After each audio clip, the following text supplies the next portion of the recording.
Well, good morning, everyone. If I could ask everybody to go ahead and grab a seat, we're going to go ahead and get started. It's a big day in the payments world, and we want to get right underway. It's my pleasure to welcome you. I'm Jason Oxman, the CEO of the Electronic Transactions Association. On behalf of ETA's 500 member companies, it's my pleasure to welcome you to EMV Day here at the Newseum. Thanks for taking the time out of your schedule this morning to participate in a discussion that we're going to have about what is the start of really the most significant upgrade to our nation's payments infrastructure in the history of the credit card industry. It really starts today, and we wanted to gather together some industry experts for you to talk about what the migration means, why we're doing it, how it's going to work, the impact on our nation's payment systems, merchants, and consumers. It's an exciting opportunity for us to have this dialogue, and I'm really excited for all the people who are here to talk to you today. Just by way of very brief background about ETA, the organization that gathers us all together, ETA is celebrating its 25th anniversary this year. We are the trade association of the payments industry. And what's most exciting to me about the perch at ETA that we have is the way in which the definition of a payments company has expanded so significantly in just the past few years. We all know the history of financial institutions and the credit card networks and how important American consumers and merchants consider the payments industry to be. U.S. consumers have more than 1.2 billion debit and credit cards in their wallets today, and there are more than 8 million merchants in the U.S. that accept electronic payments. Our industry processed more than $5 trillion in payments in the U.S. last year. And about 70% of payments at retail in the U.S. are electronic payments. So we know that Americans have a love affair with electronic payments. And what's most exciting as we talk about technology upgrades is the way in which the payments ecosystem is expanding. Who would have thought 25 years ago at the dawn of ETA that ETA members would include companies like Apple and Google and Samsung and Amazon, Intel, IBM, Microsoft, AT&T and Verizon. Technology companies, certainly innovative companies, but nobody would have thought of them as payments companies. And yet today, we see the ecosystem expanding as we take advantage of mobile technology, wearables, and other great innovations that allow consumers to pay the way they want and provide a lot of additional value at the same time. So it's an exciting and dynamic time in the industry, no question about it, but it's also an exciting and dynamic time for us here at ETA. So today, October 1st, we know we're taking an important step forward with the migration to EMV. We're going to talk about it in two panels today, and I'll describe the outline of what we're going to do. Looking forward to an interactive dialogue. Also want to make sure to encourage you to visit our friends from First Data, CardFlight, Cayenne, and Handpoint that are in the back here over the course of the morning. They are all here to take your questions and give you a hands-on demo about how things work, because after all, this is a technology upgrade that everyone in the room, both as professionals and as consumers, are going to have the opportunity to participate in. So it's great to get a hands-on feel of what is going to happen at the point of sale as we continue this migration. One of the things that we're most focused on at ETA today, because our 500 member companies are all in the business of enabling our merchant customers to accept electronic payments on behalf of their customers, the American consumer, we're very focused on providing educational material to the merchant community about what the EMV migration means, why we're doing it, why it's happening, what the benefits of the upgrade are, what's the connection between EMV chip cards and NFC capability in mobile phones for accepting mobile payments. All of that information is on a website that we've put together at sellsafeinfo.org, and I would encourage everybody to check it out. So here's what we're going to do this morning. We have two panels that we're going to bring to you. The first is entitled simply, How Does EMV Work? I think it's important to make sure that we all share the same vocabulary, share the same understanding of what EMV is and what EMV isn't. It'll be a great opportunity for us to discuss my favorite creature from Greek mythology, which I'm sure is yours as well, Panacea. Everybody knows who Panacea is, the Greek creature that was rumored to have the cure-all for all diseases and all illnesses.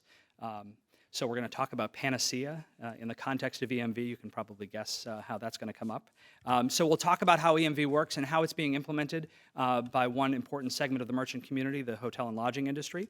And then we'll talk about a little bit more detail about different merchant segments and how processors and card networks are working together to deploy EMV across the world. We are very lucky in deploying a technology here in the US that has been implemented elsewhere because we have some good case studies and some good information about how it works, what it works for, what it doesn't work for, and what the implementation means. And that's what we're going to focus on today. I'm excited to have the opportunity to engage with each of you. ETA is here as a resource to you. Please feel free to connect with us if there's anything we can do to provide you more information. And with that, let's get into our first panel discussion. If I could invite our two panelists out, and they are coming out now and will join me here on stage. Carolyn Balfney is the Group Head of U.S. Product Delivery for MasterCard, and we're delighted to have Carolyn here. She's joined us from MasterCard headquarters up in Purchase, New York. She's been in this product delivery function since 2005, has a wide portfolio of responsibility, including managing strategy for MasterCard for the EMV migration. And Miriam Cope is from the American Hotel and Lodging Association. Miriam heads government advocacy as it relates to technology and distribution policy issues. And we are excited to have both of you here.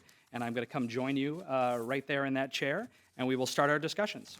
So I think as we migrate, wow, that really was a seamless migration from microphone to microphone. That's impressive. Carolyn, Miriam, sort of thank like you how so this much. is going to go for the next Seamless migration. Yes, You right. saw what I did It's there. gonna Thank happen, you. right. So Carolyn, let's start with you because I think, as I mentioned, the most important thing for us to understand is what's happening and why it's happening. So let's start off with probably the broadest question I could ask of any panelist ever. Why EMV now? Sure. So I'll say I think there are three reasons. The first is fraud, no secret. Over time, as the rest of the world secured, we saw an increasing rate of fraud in the United States. Some number of years back, a few, there was a statistic quoted that said that 47% of the world's fraud, payment fraud obviously, was emanating from the US, when only 23% of the transactions were happening here. And so it just illuminated the disproportionate nature of the fraud occurring here. We also have increasingly bounced up against global interoperability issues. Consumers are global consumers, and so they're traveling across borders, and as they're using electronic payments, increasingly they've run into problems because we've not been on a common technology, and that's deteriorated authorization rates and the ability for consumers to have confidence in their payments. You know, the last thing I'd say, the third reason is that really this migration, while we tend to myopically focus on pieces and parts of it, is really the upgrade to the next generation of payments technology. And so in your opening remarks, you said a couple of things about mobile payments. And so I don't know that everyone always tunes into that it's same technology that we're going to be putting in cards and making these transactions smarter. We're going to be using it in mobile solutions and other at the same time. So I think it's really about all three and equally important. Okay, that's great. So let's dive into a little bit of technical detail. I don't want to scare anybody. It's a little early for math. But talk to us about what the chip does specifically that's new and different. Why are we using this chip technology in order to upgrade our payment security? Yeah. So it's really just about simply moving from a static to a dynamic format. The truth is our magnetic stripe is decades old, and it does not change. So it's static data every time we swipe our cards. With a chip card, what's happening is it's incorporating cryptographic technology. It's creating a unique value with every transaction that is going all the way back to your bank or your credit union and being validated dynamically for that transaction. And why does that matter, right? To us, it matters because it makes it virtually impossible for fraudsters to create counterfeit cards, which unfortunately they've been a bit successful with over the past several years. Talk to us about that. So where does counterfeit card fraud rank in terms of the different types of fraud we see out in the marketplace? It is the overwhelming majority of the fraud that we see. Okay. So we know now why we're doing it, and we know what it attacks. We know how it works. Let's talk a little bit more about the migration, because we know that today is the start of the EMV migration in the U.S., not the end, but the start. And one of the things that starts today is a change in how liability is assigned for counterfeit card fraud. Can you talk to us in the first instance about how that change has been put in place and what it means out in the marketplace? Sure. So the change really is, sometimes it's misunderstood and misquoted as a deadline, and it's not a deadline. It is a liability shift, and so as of today, and that's the first time I've gotten to say that, as of today, the entity that is not upgraded to the chip technology will be responsible for the resulting counterfeit fraud. So if the bank has not issued a chip card and it goes to a terminal that's chip enabled, the bank will be responsible, and in the reverse, if the card's been upgraded and it goes to a terminal that's not been upgraded, that merchant will be responsible for the resulting counterfeit fraud. I've said at least 1,000 times, but I'll say it 1,001. That the real mission here is not about moving the liability around the industry and moving the cost associated with the liability around the industry. The real goal is to drive the cost of the counterfeit fraud and the frequency of it out of the system, because we all mutually benefit from that. What does the liability change in terms of merchant acquiring side versus issuer side mean for the consumer as of today? Nothing, interestingly. The consumer is never liable for fraud.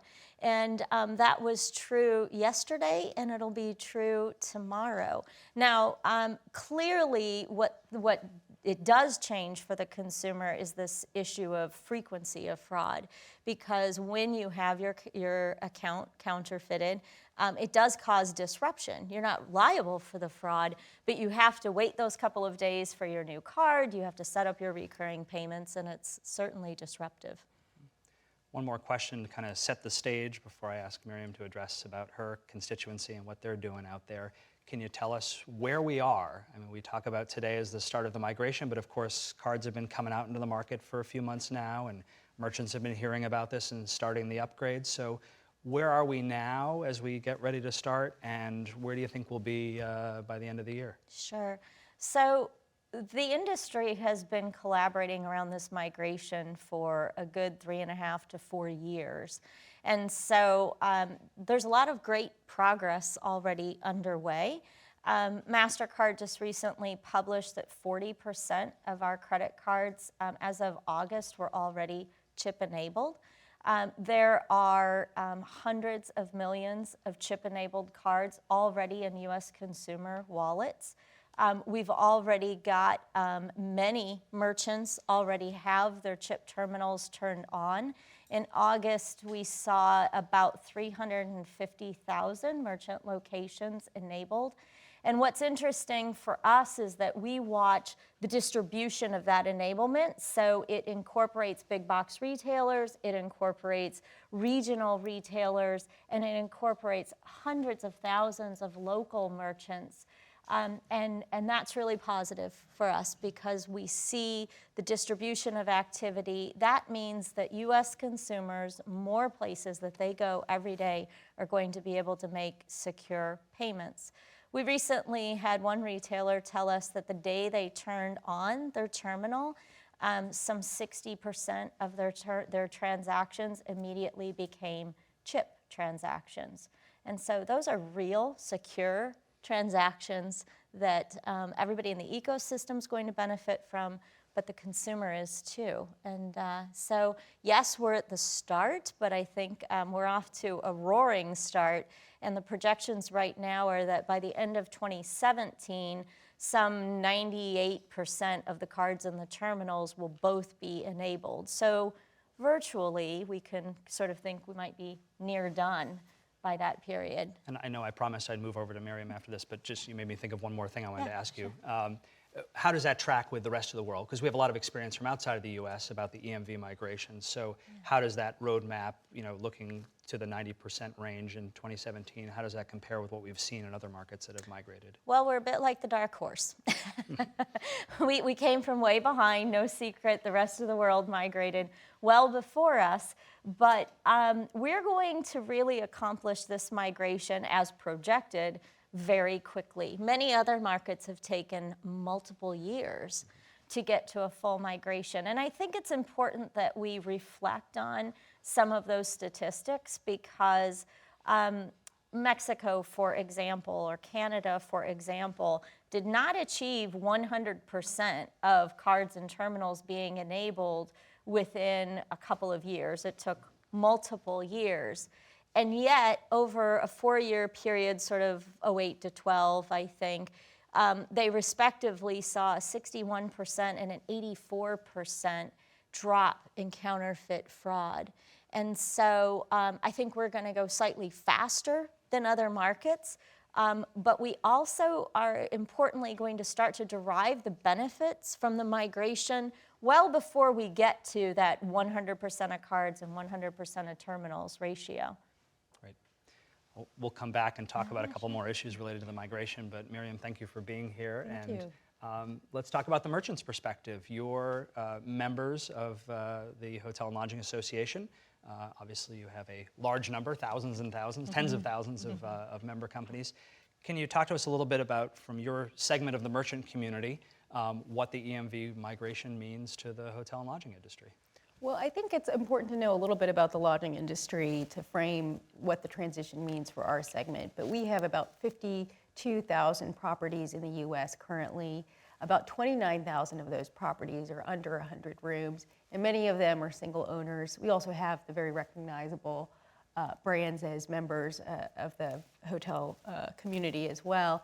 And writ large across the industry, bookings have really been on a roaring pace for the past several years.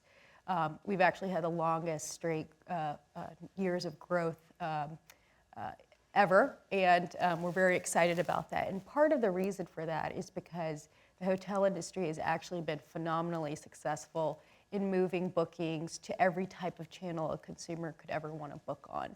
So if you go to a developing country like China, India, Russia, Brazil, the first thing people do when they move to online bookings or mobile bookings is book travel. So between 60 and 90% of all online bookings are purely travel, half hotels, half airlines.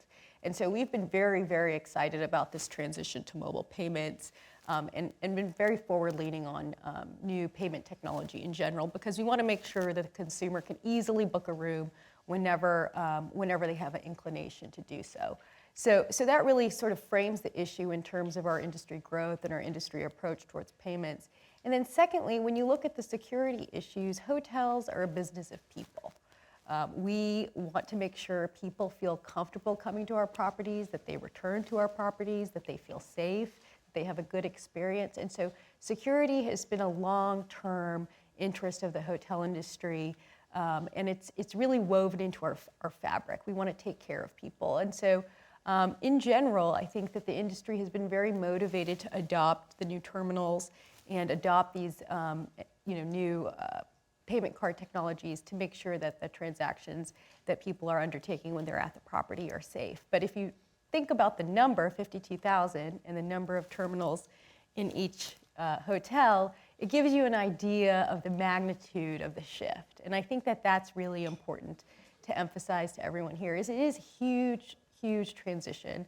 And the way that the technology works is a little bit different. I think a lot of the press reports now talk about, we're not going to say swipe anymore, we're going to say dip, because you have to put the card in and wait for the electronic handshake and then give it back. And so I think from our community's perspective, there's going to be a lot of training, a lot of discussion, and ensuring that the consumer understands this sort of new process and understands what their expectations are when they're checking out. It's going to be a little bit slower, but there's going to be probably a shift in how we do things in terms of at the front desk. But that's really going to take a lot of consumer education, and kudos to you all for having this event to eradicate some of these myths that are out there about the fraud liability shift. But I think we, in general, would like to see more education done about the consumer experience with the chip cards.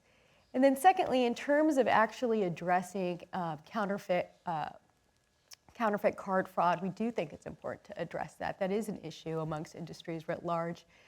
Comparative to some other industries where you can actually buy the good and resell it, we don't see quite as much fraud, but it's still an issue, and we want to make sure that we are having guests come and stay at our properties that are not using counterfeit cards. That's very important to us. So I think writ large, the community is the hotel community is very aggressively adopting, the new payment card terminals, and they're looking forward to the decrease in counterfeit card fraud. I think they're also really interested in how the EMV chip is going to facilitate mobile payments, because we have a lot of our major industry stakeholders looking at how can people book in real time. So, we're all used to sort of doing our Uber. What would be easier than, Uber plus a hotel, or, one of their competitors, Lyft plus the hotel. Can you book from your smartwatch? Is that all going to be secure? And our understanding is as long as it's tokenized from beginning to end, it'll be fully secure. So anything that we can do to make sure that the new payment card technology, consumers are aware of the new process that they're going to have to undertake to check out, and that it facilitates mobile bookings, I think that we feel positive about that. That gets us back to an issue that you touched on very briefly, Carolyn, which was the connection between EMV and mobile payments. Mm-hmm. So as Miriam mentioned, a lot of hotels considering the EMV migration are also thinking about the capabilities they get along with it. Can we go back to our Chip Card 101 tutorial, and can you talk to us about what the connection is between EMV and NFC, how they work together, and why there's a connection between upgrading to chip cards and accepting mobile payments? Yeah, sure. So it effectively is the same technology, and it's the same process. And so just like the contact chip is creating that unique data with a card in a terminal, the contactless interface, or the mobile phone interacting with the terminal, is creating the same kind of data, this more intelligent data. And I think, Miriam, you bring up such a great point. We've heard it too, that many merchants have said to us, this is a terrific way, an opportunity to upgrade at one time to really move to what we sometimes call a world terminal that can do magnetic stripe, so backward compatible, contact chip, so embracing the upgrade to contact chip cards, but also contactless interfaces, so that for those consumers that are starting to embrace mobile payments, they can come in and seamlessly pay at the same terminal with whatever device they've chosen. And so I also think it's a really great opportunity we have. We've done some nice communication and education for consumers at large about what does contact chip yield, right, with this unique value, et cetera. And now we can very simply explain to the US consumer that the same technology and the same level of security is being offered in mobile payments. And otherwise, maybe that would have been a little bit more difficult to explain. It's in the phone and it's doing this, right? But now we can relate it to the contact chip. And Miriam, does that mean that for the hotel industry that the decision about upgrading to EMV chip capability and the decision to adopt and deploy these mobile technologies, including, I've stayed at one of your members' properties that allowed me to unlock my room with my phone. Mm-hmm. Those kind of go hand in hand. Is that part of the economic calculus about the infrastructure investment? Right. I think with any of these major technology shifts, you do your best to try to make sure you're ready for the next wave and the next wave. And so I think all of our members are looking to say, look, we're making this enormous investment in these new terminals. can we make sure that we can recoup that in some way? And so that's why they're very motivated to try to encourage the properties to be able to take payments in all forms. Carolyn, outside of the United States, I think contactless has been enormously popular and is fairly ubiquitously deployed, including I've seen a lot of contactless cards, literally chip cards that have the radio built into them. Are we doing that here in the US? Are issuers going to be putting out those contactless cards, or is that not something we're going to see a lot of? There are some. I think we will see more. What I think there's been a delicate balance of is, interestingly, in other markets, there was sort of the sequential staging of events, right? That there was a migration to chip contact. There was the introduction of contactless chip, traditionally in a card. And now there's really on scale mobile payments being introduced. Interestingly, here in the US, we're sort of doing this more in parallel. And so there's just been a little bit more evaluation of, does it make sense to give a consumer a contact card and a contactless card, and at the same time that they're adopting mobile payments? But I think we're going to see more contactless cards be introduced sort of on top of the contact card and the mobile device. And just to that point, my sense when I get feedback from the merchant community is they feel like they're still on the top of the roller coaster on this in terms of consumer education. They don't see 2015 as being the year where people really understand exactly how this is going to work. 2015 is really the year of education, and 2016 is really when we'll see a lot more adoption because the new cards will be issued and the staff will be trained. And so I think from the merchant perspective, this will take time. And this really, I think, the feedback we've been getting is, look, we're doing a ton of education. There's a lot of adoption going on, but just like any other type of equipment, like when we transitioned from bunny ears to digital television, people had to get used to it. Yeah, that's right. The good news is that the learning curve is short. So we've studied this at Newseum, actually. Watching consumers interact with terminals, we were talking in the back room about sometimes this gets billed as sort of a Y2K event, and I'm pretty sure later this afternoon and tomorrow, consumers will be making transactions all over the country, and they'll be doing it just fine. What we see is that consumers, if they get it wrong the first time, right, and what does wrong look like? I put my card in and I take it out because I'm pretty trained to do this. So this seems like a parallel action. Maybe I put it in wrong. I don't put the chip in first, whatever I do wrong. In the usability studies, pretty much consumers, if they get it wrong once, they get it right the second time and almost for sure the third.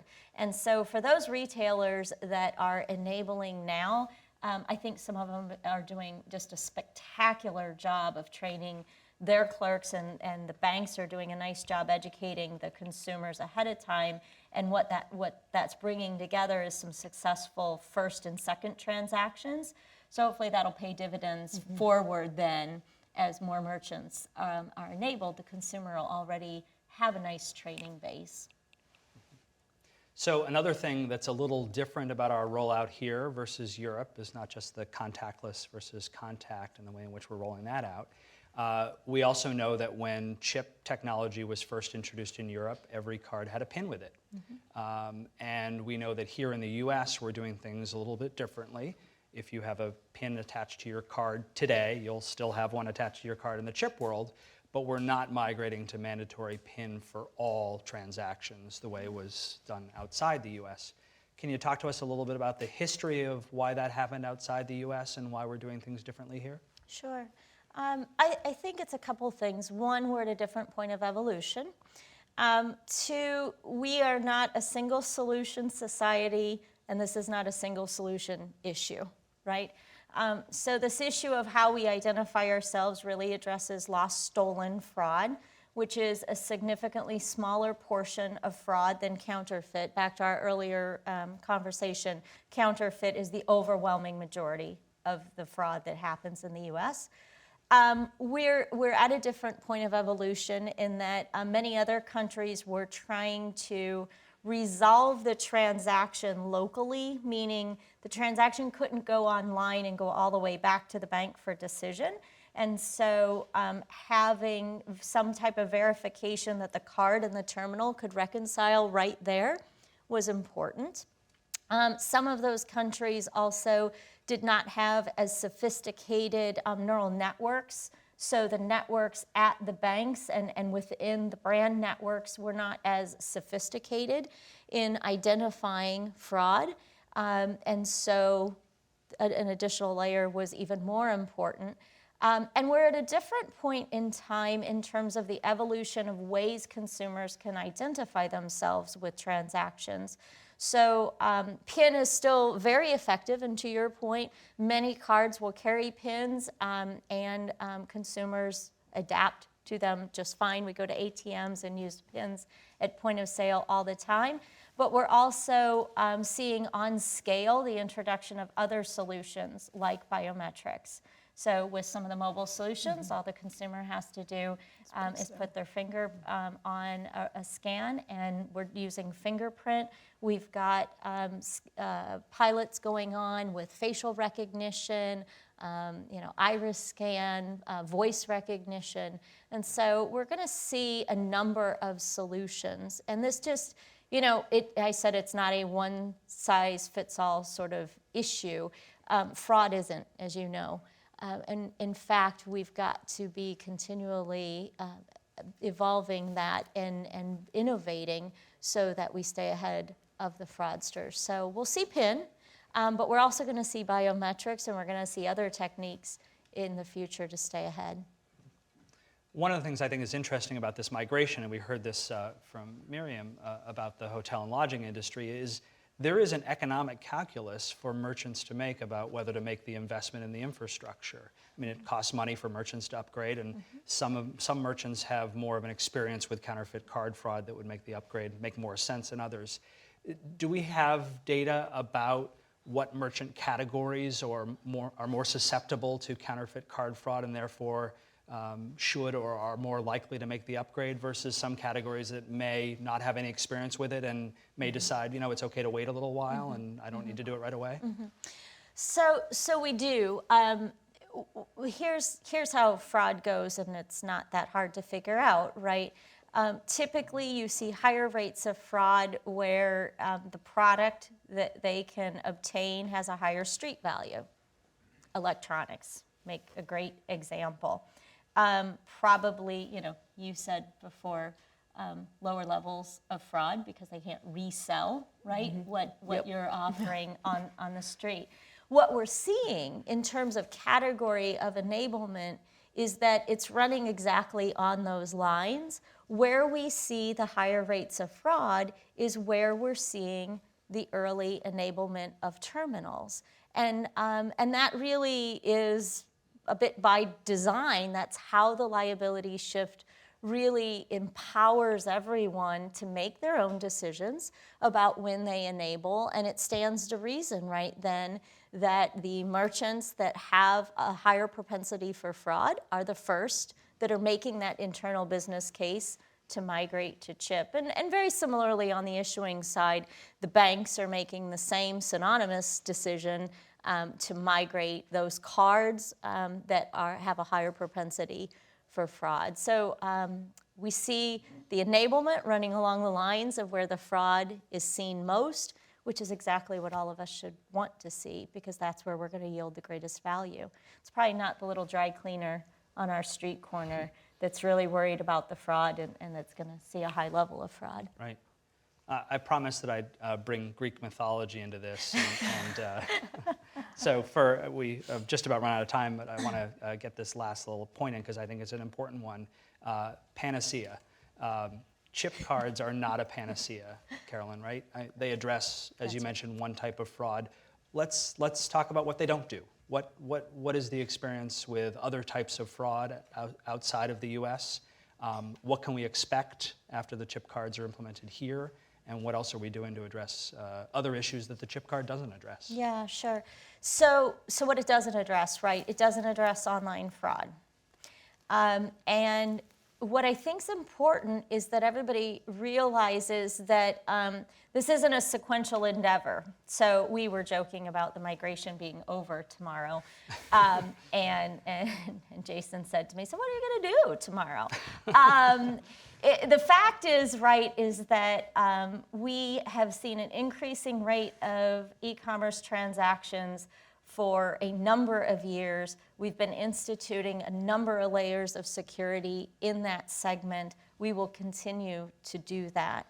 And so this isn't sort of we sequentially go from let's do this face-to-face and now let's do this for e-commerce and let's do this for ATM. In fact, from the beginning, we said we must secure all channels, we must do it simultaneously. And so the industry already has a number of mechanisms underway that are thwarting right now e-commerce fraud, right? And those are going to stay in place and those are going to serve us well as fraudsters now try to figure out where to shift.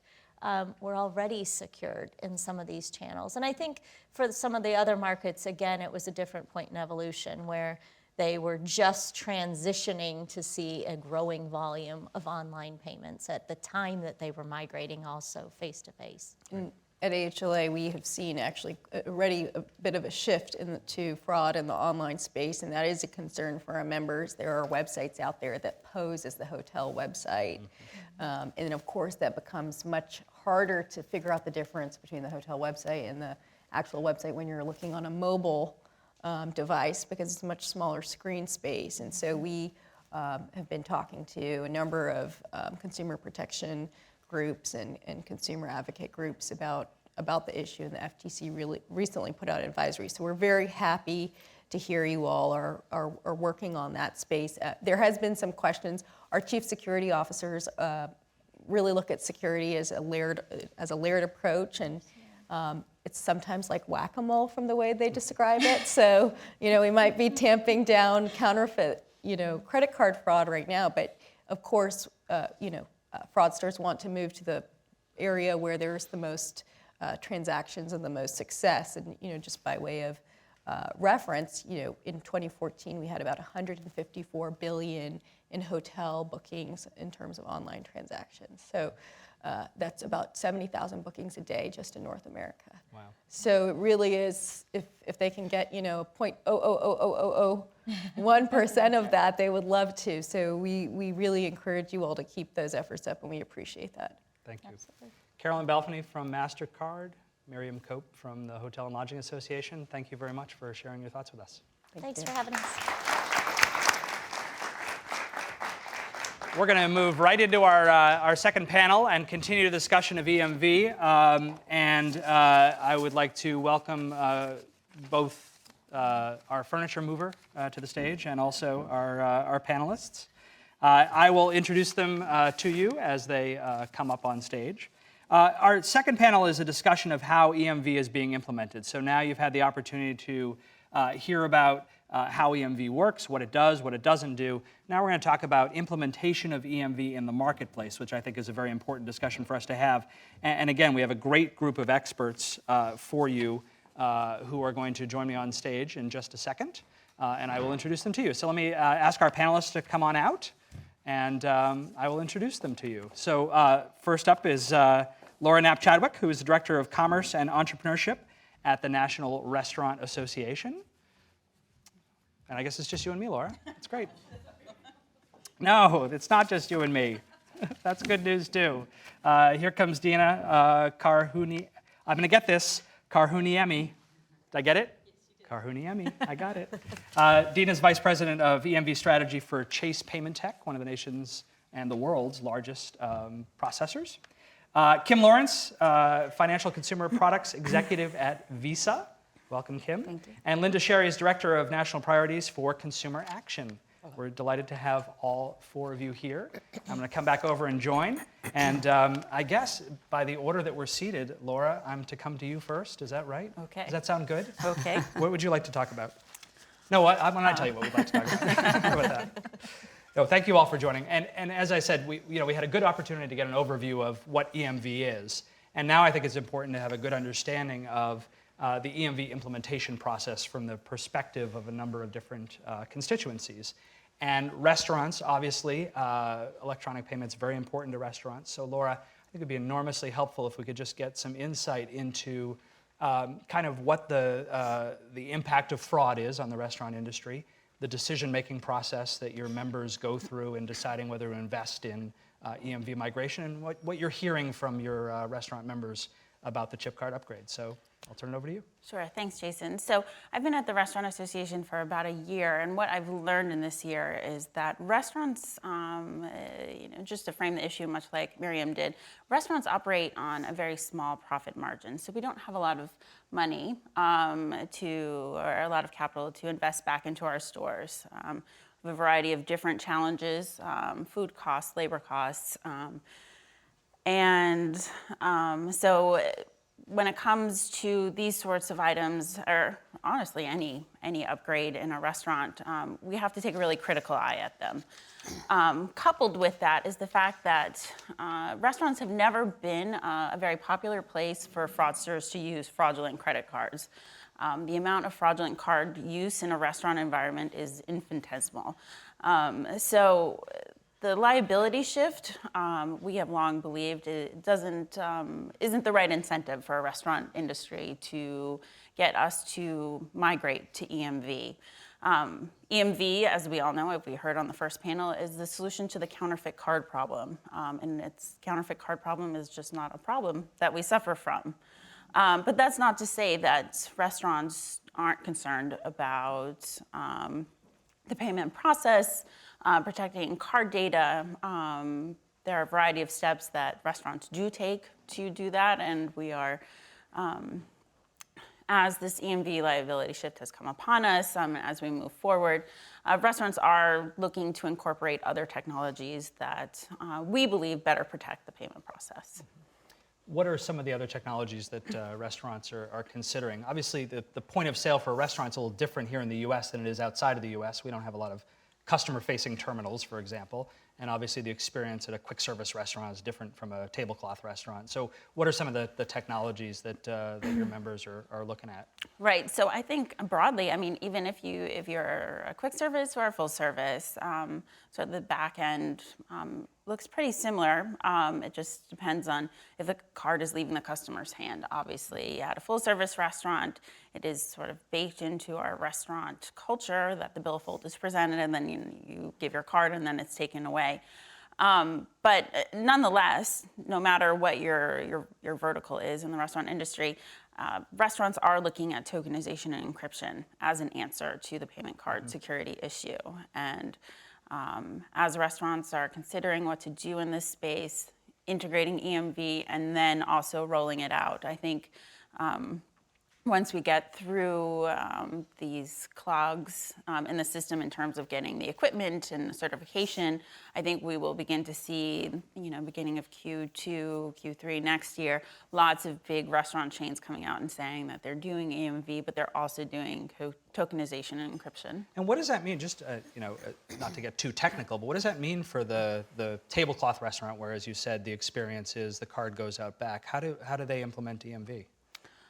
So within a full-service restaurant, there's actually two different ways to pay. There are a variety of different ways to pay, but for the most part, it is the taking away of the card, but then there's also the folks who have pay at the table already. So Chili's, other folks who have the Zios terminal or another type of terminal that that restaurants have integrated just to make the payment process easier and allow us to turn tables over quicker. So there have been some equipment hiccups on that end at the pay at the table. People already have that. How do you retrofit a swipe pay at the table machine to an EMV dip machine? So without having a variety of different devices on the table already. So we have those issues, and as you can understand, they've made a huge investment in those pieces of equipment. They've trained their staff to operate them. So we have a challenge on that front. But as far as EMV, just for the billfold presented and then taken away, there will be no change for the customer. Simply the waiter will take the card away. Instead of swipe it, they will dip it and then bring it back and present it for signature. Very good. Chase Payment Tech is one of the largest merchant service providers here in the U.S. and outside of the U.S., and you have merchants on your customer list from the very largest to the very smallest. Can you give us an idea of kind of, as we kick off the migration, what you're hearing from your merchant customers about the decision-making process and how that decision-making process depends on the size of the merchant and the category they're in? Absolutely. So what we're seeing with our clients is basically understanding the process. What's required? Is it mandatory? What does that liability shift look like? How am I going to be impacted? So what we're trying to do is, of course, educate them in trying to understand, really what that process looks like. In order to accept EMV chip technology, you basically need a point-of-sale device that is capable and certified by EMV Co., which is, the governing body for chip technology, in that it can accept chip cards from a payments perspective. So that's just the first step. Whether they're a small merchant or a large merchant, they need to have the equipment that can accept that chip card. Additionally, they then need to have the software within that point-of-sale device that can facilitate that EMV transaction. So just that step alone, depending if you're looking at a small merchant versus a large merchant, the smaller business merchants, they're cost sensitive. So making that investment in hardware, they need to make that business case. What's the justification? What are the benefits? Do they outweigh the cost? So again, merchants aren't mandated, neither are issuers at this time, but having them understand the implications of that decision in that, there's that liability shift, which we all are aware, it commences today. And determining if that kind of balances out that migration. We've got larger customers, again, they have to make that investment into the point-of-sale terminals, but they have some additional considerations that, they're having to work through. It's the integration, the development costs, because they typically will develop their own solutions. How sophisticated is that development? Is it a simple payment integration? Is it integrated directly into their inventory systems? Are they going to additionally look at certain complementary security technologies, as mentioned, like tokenization and encryption? Because EMV doesn't necessarily secure that entire payment transaction. It prevents the acceptance of counterfeit fraud technology, but it does not prevent data security breaches. So larger merchants will also need to consider, as they look into migrating to this technology, and holistically securing that payment environment. So we're finding that merchants are really looking at EMV, but more importantly, looking at the bigger picture. What else can they do to help protect themselves? So it's a lot of education right now and trying to build that business case to get to that point. Mm-hmm. And we heard from Laura pretty clearly that for some restaurants who are making that economic calculation on a very thin margin, if they don't have counterfeit card fraud, maybe EMV is just not a priority for infrastructure investment. Are you hearing that from other merchant categories as well as restaurants? We're seeing that, exactly that. We don't experience a high level of fraud today, so we don't expect that this liability shift is going to have a significant impact on our business. Now, I just want to reiterate that, from a counterfeit fraud perspective, or even for lost and stolen, which is another aspect of the liability shift that businesses need to consider, is that issuers predominantly absorb those chargebacks today. So an issuer, or pardon me, a business may not necessarily see a lot of this counterfeit fraud that may be, performed through their payment acceptance devices. Now, what merchants can do as they're building that business case is they can go back and they can look at just their chargeback history in general. If they receive just in general a high number of chargebacks, they're at risk to, being more susceptible to having that liability shift if they don't make that, decision to migrate. Versus a merchant that may not have a whole lot of chargebacks today, they may be at lower risk. However, obviously, fraud will migrate to the weakest link. So if they are one of the last to migrate, they become more susceptible. Mm-hmm. Laura mentioned that restaurants are also more interested in some cases in other technologies, the pay-at-the-table technologies, other things that build loyalty with customers. And we heard from Miriam on the last panel that from the hotel's perspective, the ability to integrate technology that incorporates loyalty programs or allows you to unlock your door is interesting as well. Are you hearing from some of your merchant customers that the EMV migration is something that, if accompanied by other technology, mobile payments acceptance or other capabilities, it's more of a valuable investment? And what are some examples of merchant categories that for whom that's important? Certainly. So obviously, the migration to EMV in itself, there is no return on investment. So the suggestion is to look at other things that, the acceptance of contactless payment as an example. To your point, you can accept mobile type payments. I personally am from Canada, and the acceptance of contactless is very widespread, and it certainly does increase the customer throughput in that you're basically just tapping your secure card in a secure manner without having to go through the process of inserting, so on and so forth. So there's some benefit with migrating to the technology, to prevent the counterfeit fraud, but allowing you to offer these emerging type of payments in a more secure manner. Kim, you have a great global perspective from Visa, and we've done this in 80 countries around the world, and we're finally doing it here in the U.S.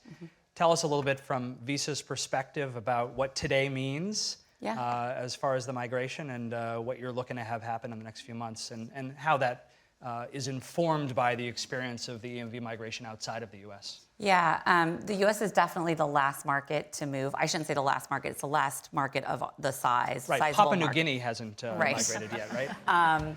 And we are the biggest recipient of counterfeit fraud because most of the other big markets around the world have already moved. So today is a really important day because it marks, as we think of it, the beginning of this sort of journey to more secure payments infrastructure here in the U.S. EMV is not a silver bullet. I think everyone on this panel and the prior panel have kind of already alluded to that in some way or another. But it is the most effective tool at mitigating and eliminating counterfeit fraud. And until sort of the whole world is on that mode of operation, you still have weak links that you mentioned that counterfeit fraud will move to. So today's a really important day. It signals the incentives in place in the marketplace to really move and toward investments around chip cards and chip terminals. The industry's been very focused on card counts and terminal counts. How are we doing progress to date? And I think we've made a ton of progress in the past few years. You look at some other big markets, they've taken 8, 9, 10 years to migrate. The US is the biggest. One of the benefits of being late to the game is you get a lot of lessons learned from what others have done. And the US has moved very, very fast. A year ago in October, from Visa's perspective, we had about 20 million chip cards in the US. Today, we have almost 150 million. And by the end of this year, we're on track to hit about 200 million cards in market. Still a fraction of the number of cards in market. It's about 30% of the total. But the more important measures to start looking at is payment volume. And when we look on our system, those cards that are chipped today represent, on the credit side, north of 60% of total payment volume has a chip on it.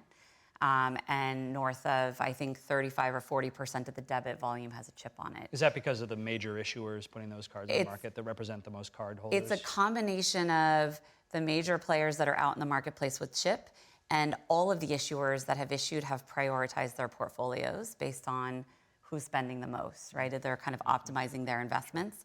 The merchant side is similar. So the numbers look less appealing on the merchant side. We have about 300,000, a little over 300,000 merchant locations out of 8 million. I mean, we can debate how big that number is. It's huge in the US. But the important ones are ready and getting ready. So the merchants that are chip-enabled today represent close to 35% of the total counterfeit fraud. So there's a lot of concentration in the space. The top 100 merchants represent about 60% of total counterfeit fraud in the US. So I always tell everyone this is not an exercise. October 1st has not ever been an exercise of getting 8 million merchants terminalized.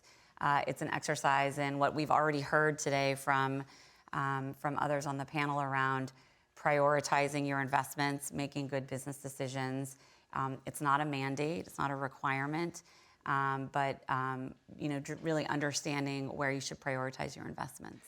And given that the purpose of this migration, as Carolyn talked about in the last panel, and as you just reiterated, is to attack counterfeit card fraud. That's right. what the chip does. What does it mean when certain merchants, individual merchants or merchant categories that don't have any counterfeit card fraud, decide not to upgrade to EMV? What does that mean for the success of the migration? Yeah, so it could still be successful, right? I mean, we see markets, again, sort of lessons learned around the world. You look at Europe and Canada. Europe has been chipped for north of probably 15 years, 10 to 15 years. They still have some percentage of their transactions, even domestically, that are not chipped. And it's because either the product on the card side doesn't make sense to have a chip on it. Think of prepaid cards and things that are sort of shorter life cycle of card, or merchants that just don't see it. Over time, and Deanna could probably speak to this better than I could, but over time what we'll see is that it just comes part of the terminal. So once your equipment sort of dies and runs its life and you get a new one, it'll just come sort of as part of the plumbing. Mm-hmm. We're seeing some of that with the small businesses already. The other really important stat, I know one of the things that has been very front and center in the media is how many merchants we have to terminalize, and how unaware small businesses typically are of this issue. But what we see on our system is about 50% of all the chip volume that's coming through on a monthly basis is coming from small businesses. And part of it is because their terminal has run its life. They call their acquirer and they say, can I get a new one? And it comes plumbed with chip and they plug it in and away they go. So there's been sort of progress across the spectrum on the merchant side as well. Yeah, I was shocked. On Sunday, I was in Green Bank, West Virginia, tiny town, buying a painting at an art cooperative, and it was a chip transaction. Yes. I mean, it just They knew you were coming. randomly. They knew I was coming. I took my dog to the vet and I did a chip transaction. So yes, there's been lots of those kinds of stories. Yeah, it is very interesting. Linda, we've been talking a lot about the merchant, but of course on the other side of the equation and near and dear to all of our hearts is the consumer. Right. And I think it'd be great to hear your perspective from Consumer Action about what consumers think about all of this. People are getting their new chip cards in the mail. They may or may not have been expecting them. They may or may not know what to do with them. What is the consumer perspective on the importance of payment security, and what does this migration mean to consumers? Well, I think there's two areas where I've been hearing from consumers with a little bit of confusion, and receiving the cards is not necessarily one of them, because the companies are doing a good job at sending along some information with the card. This is why we're sending you a new card or whatever, and trying to explain that this is to cut down on fraud and will make a more secure system in the end. But the questions I'm finding are about the so-called liability shift, as well as the nuts and bolts of how to use the thing at the store. So with the liability shift, I think a lot of people, because the media has paid so much attention to the October 1st deadline, a lot of people think it's something that really has to do with them, you know, the consumer, when it really doesn't.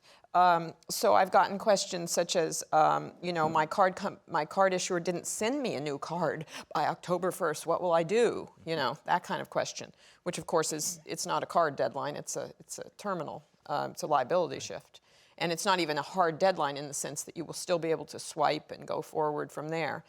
Also, they are confused about who they will report any kind of unauthorized usage to. Will I report it to the merchant now that there's been this so-called quote-unquote liability shift?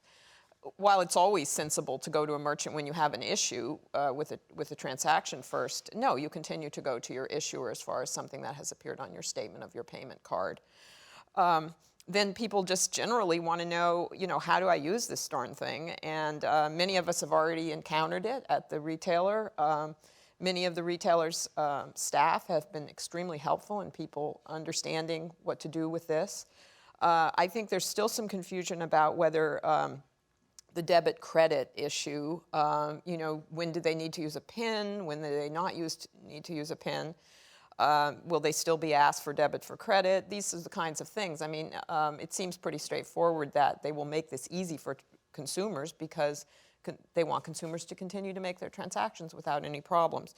So the other thing I've heard, which is funny, is people are, once they find out that they have to leave the card in the terminal, they're rather flustered. What if I forget it? because this is something kind of new. Usually you're just used to going swipe like that. They also wonder, will one payment mechanism give them more security than another? Is it more safe to use the PIN number with the debit card than to use the credit card with the signature? So these are the kinds of things. I think that, because there is no liability for the consumer, I generally say use it the way you want to use it, or the way that the merchant seems to want to steer you to use it, your favorite merchants at this point. And that seems to satisfy most people.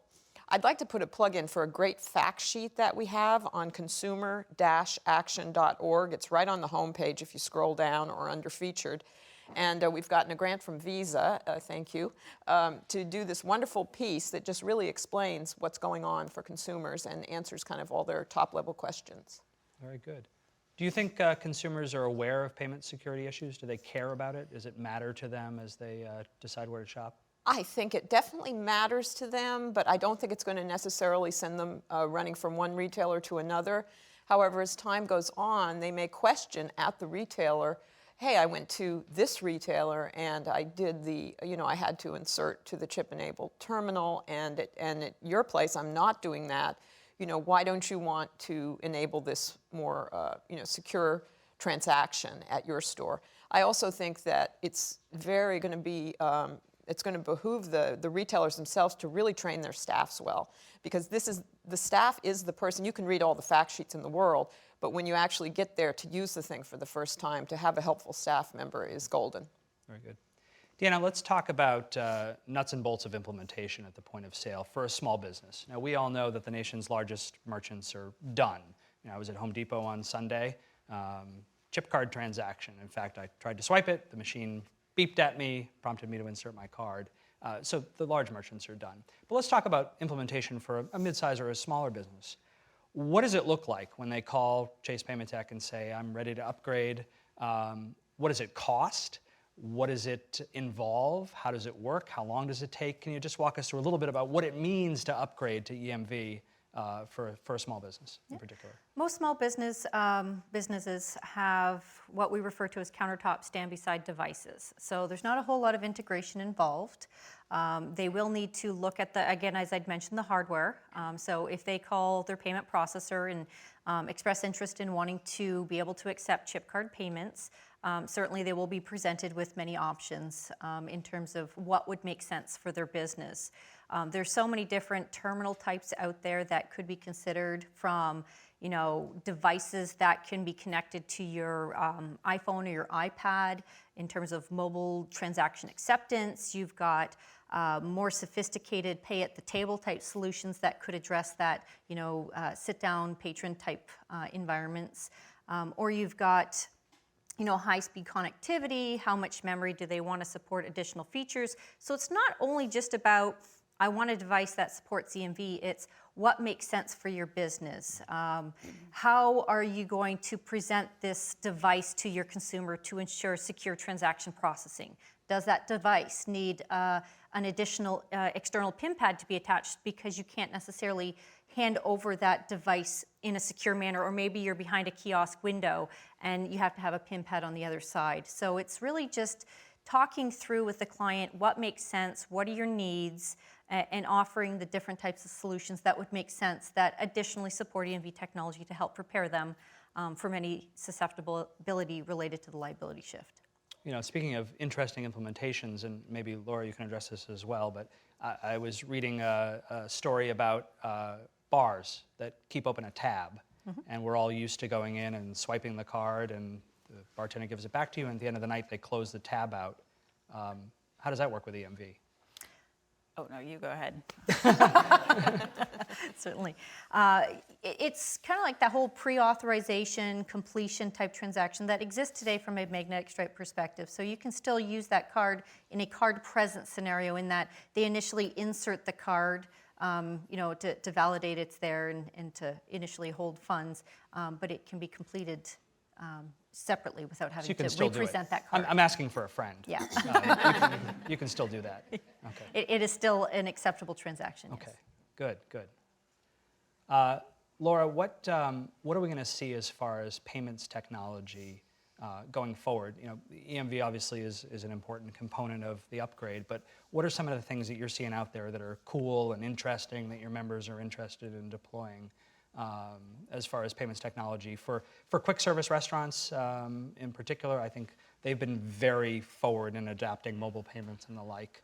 Are we going to see more of that? Right. So we think at the restaurant industry that mobile payments will really take off because you find yourself in a quick service or a coffee shop more often than you would in a big box retailer. Maybe not, probably more likely in a Target or a Walmart, but nonetheless, we think the fact that we have so many consumers coming through that we will really be the place for birth. There is one particular technology that I don't know, it hasn't gotten too much print, but it's called Cover, and it's an app that sits on your phone, and a full-service restaurant could integrate it, and you walk into the restaurant, a beacon at the restaurant knows that you've arrived.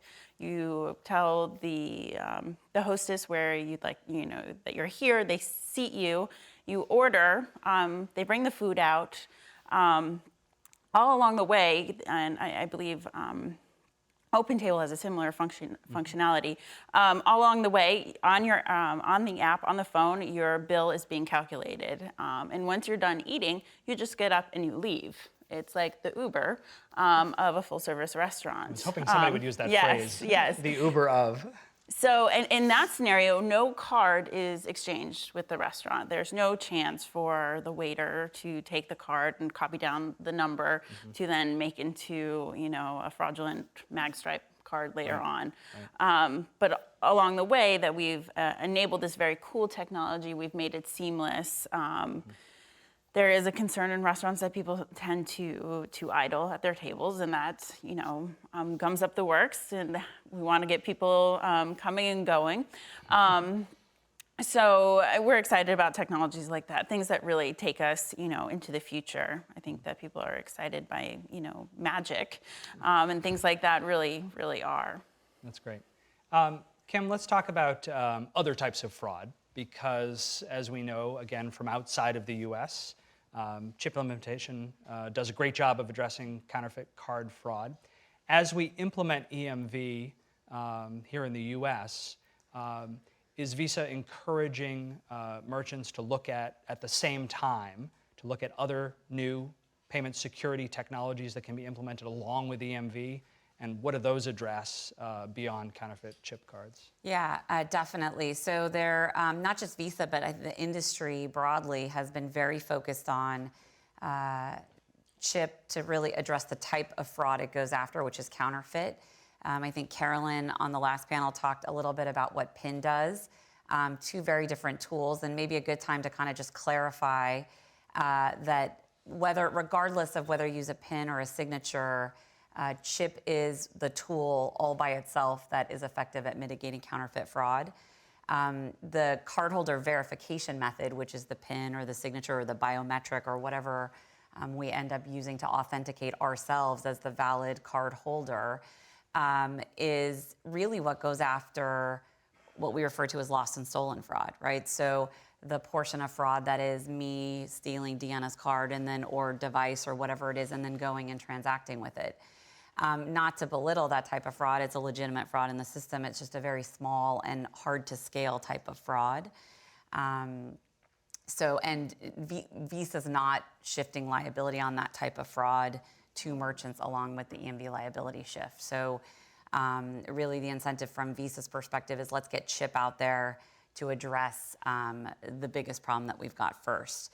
But beyond EMV and sort of chip and the PIN piece of it, encryption and tokenization, which we've heard about here from the acquirer perspective. So really important to understand that chip all by itself fixes counterfeit fraud. It does not devalue the account number or the expiration date. So if a major merchant was breached, like we saw a couple years ago, and 100% of those transactions were all chip transactions, we wouldn't see any cards counterfeited coming out of that breach. But all of that data, the account number and the expiration date, could be used and do what we call cross-channel fraud, right? Pick it up and take it to the card not present environment. So when merchants are looking at deploying encryption solutions, that actually completely mitigates the breach exposure, right? So if the data is useless to the criminal, their interest in stealing it goes away. And that's really been Visa's strategy for years on the security front. We actually have seen a lot of merchants that are either deprioritizing EMV in favor of encryption and tokenization because that protects their brand. And it's usually in combination with merchants that don't have counterfeit fraud liability risk, which we are very much in favor of doing that. We've also heard from a number of merchants that have decided to sort of postpone or not be ready by October 1st. They're going to be ready in the early part of 2016 because when they open up the hood, they want to fix everything at once. And they're doing EMV and encryption and tokenization all at one time. So that really addresses sort of the point of sale environment. If everyone's doing that, I think we're getting to a better spot with regard to mitigating both the sort of the incoming fraud into the system as well as the breach exposure that exists out there with stealing data out of the system. And then the other thing, and I think I heard Carolyn mention some of this, but as we see mobile payments going out, mobile payments, the likes of Apple Pay and Samsung Pay and Android Pay, all of those devices are operating with a token instead of an account number.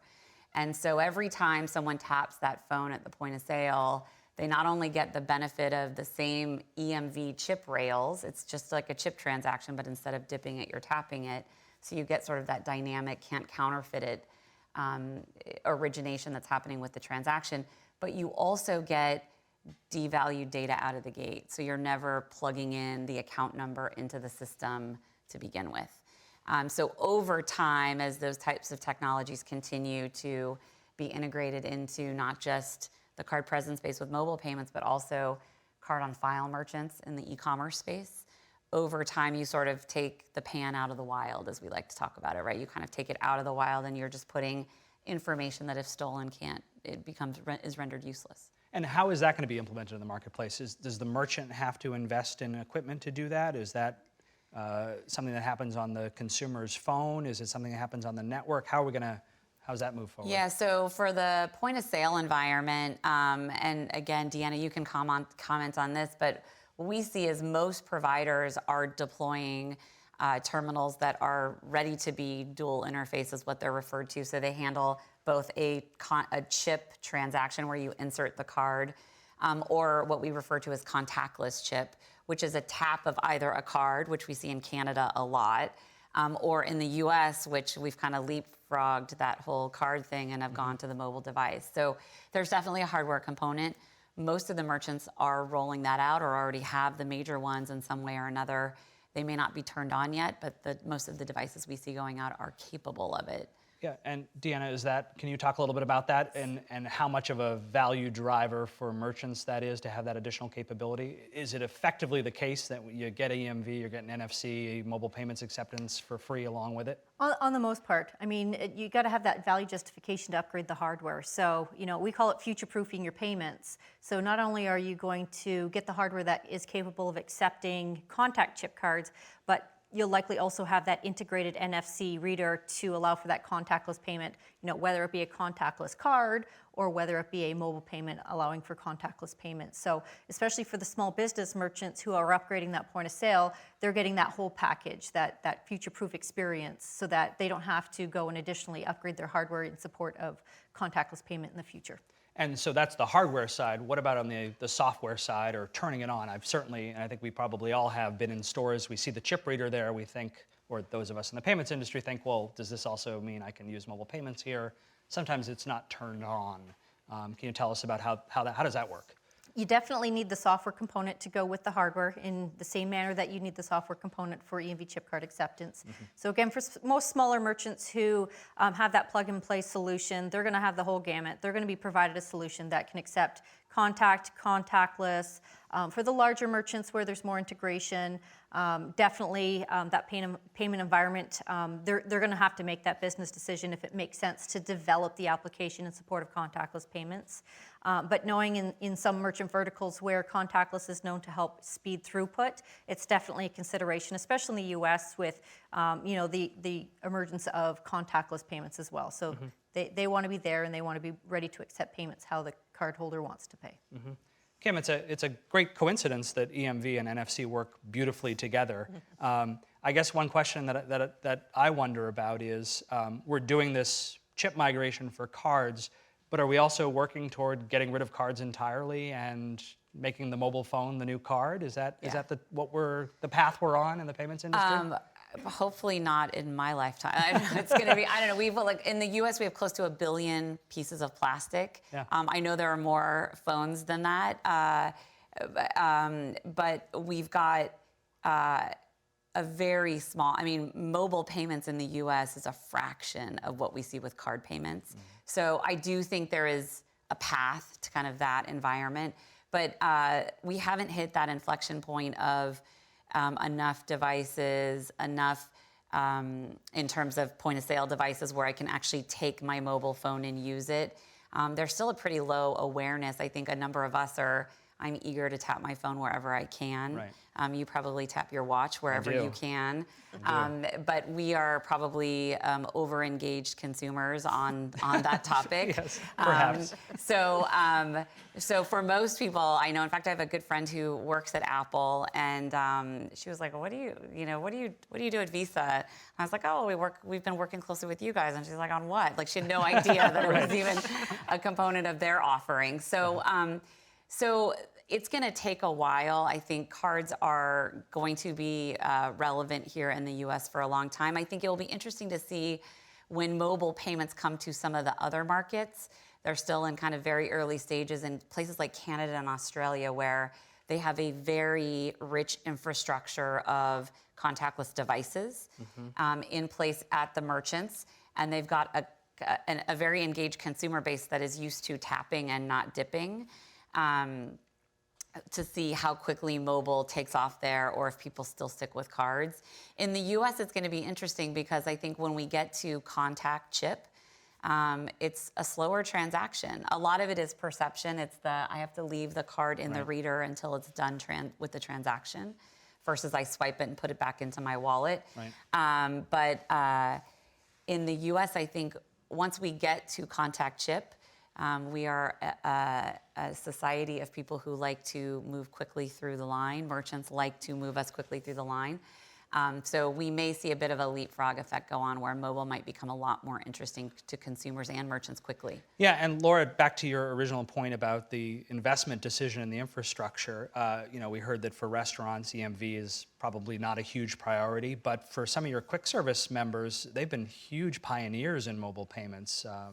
I'm thinking of some big fast food chains that have adopted NFC capability and been part of the launch with Apple and others who have done it. So is that, and at the same time, I suspect not a lot of people choose a restaurant based on whether they accept mobile payments or not. But is that part of the calculus? How do your quick service restaurant members in particular evaluate the landscape of mobile payments, decide whether to invest in that kind of infrastructure? Is that something that they're talking about doing? Yes, definitely. I would say, though, it's a mix of a variety of things. It's a marketing ploy to get people. We're the cool, latest, neatest thing. So Sure. we've enabled this payment technology where the IT staff in the back are like, what? We did not agree to this. So that you have that dynamic. There's also, which I think us as engaged players in this space, some of big restaurants or big chains have integrated mobile payments as an interchange play, as a way to incentivize people to make a big purchase as opposed to lots of small purchases. One big purchase pays off the interchange rate as opposed to lots of small ones. And so that has been, that sort of gets to the calculus of paying things off. If we're going to invest in implementing this technology, we'll see it pay off because we're paying a lower interchange rate on larger purchases. So those things happen in the background, but just back to my original point that restaurants do, we do believe that it's going to be in our stores and our locations that mobile payments are going to take off, because that's where people find themselves more often than most other retailers. Yeah. Biggest mobile payments purveyor in the country today is a coffee shop. Well, to that point, drive-throughs is a good example. especially when you're introducing chip and payment at that drive-through window. You've got that time to pass the PIN pad, insert it, enter PIN optionally. Whereas if you had contactless mobile payment, they're basically just tapping, grabbing the coffee, and going. So it really does, in those types of situations, make sense and truly does speed throughput. Have you seen some good implementations of the drive-through that work well, better than somebody handing a cash register out the window? Yeah, exactly. For I mean, I'm from Canada. I love my Tim Hortons, and you can just imagine that people really want to get their coffee and not have to sit in line. And I can tell you, it's an amazing experience that when you drive through, you're basically tapping and grabbing and driving. So it really does, as a consumer, makes me happy that I can get out of that line faster, but it really does help push those cars through. Okay. I want to leave our panelists with one last question, and that is, how will we know if the EMV migration is a success? What are you looking at that we should all look at to measure whether it's a success or not? Kim, can I start with you? Sure. The first thing I'll say is I think tomorrow versus today versus yes, not a lot is going to change, right? I mean, there's people are calling me and saying, how's it going? And what's happening? The sky falling. Yeah, no, it's still the same as it was yesterday. So I think in the near term, not a lot is going to change, right? We're heading into peak season. Everyone's going to start kind of locking down their systems, and we're not, people who are not ready, merchants who are not ready now, issuers who are not putting cards out today are not going to start next month. So I think over the next 3 months, we're going to see consumers and merchants who are up and running, getting their feet wet with chip transactions. We're going to see payment volume start to pick up on chip transactions, which is a good sign. And then in January, February, I think we're going to see things uncork a bit with merchant acceptance becoming much more mainstream. So I think from Visa's perspective, I think success is, that deployments work as expected, that consumers understand what they're being prompted for at the point of sale. They know how to use the card, and they're not slowed down at the point of sale. Merchants' deployments work as they're expected, and that we kind of keep the queues and the funnel going into next year and beyond. I mean, we view this as easily a multi-year exercise. Right. Linda, from the consumer's perspective, what makes it a success? Well, as more and more people use it and become comfortable with it, it will become a success for many reasons, because businesses will be able to move people through quicker and all the rest, especially. But I also think that if it does, in fact, hold the promise of cutting down on counterfeit fraud, it could, in the future, if companies saw fit to do so, decrease consumer costs on credit. So that would be probably my best dream for where this is all going in the end. Of course, inflation will be going this way and the rest of it, but this is, I'm told, a huge, huge cost for the industry, and does have an impact on the cost consumers pay in terms of interest and using the card. And perhaps rewards will get richer, who knows? But hopefully some good will come out of this for consumers' pocketbooks. Very good, thanks. Deanna, last word from the payments processor's perspective. What makes this a success? How do we know? Definitely ensuring that our clients are informed that they're making the appropriate decision. I think success would be in that they're happy with their payments, that they're able to offer their cardholders the type of payments that they're looking for. So, making sure they're educated, and of course having that infrastructure and those solutions available for merchants when they make those decisions. Right. Well, I'd like to thank our expert panel for this great discussion. I'm sure they'll stick around if you have questions and want to come up. I would also encourage you to make sure to stop by the back of the room and see First Data, Card Flight, Cayenne, and Handpoint as they demo some terrific EMV technology, so you can actually try it out, see how it works, see how great it's going to be, and see how exciting it's going to be to start using the EMV chip cards that are in your wallet at your favorite merchant starting right now. So on behalf of ETA, thank you so much for being here.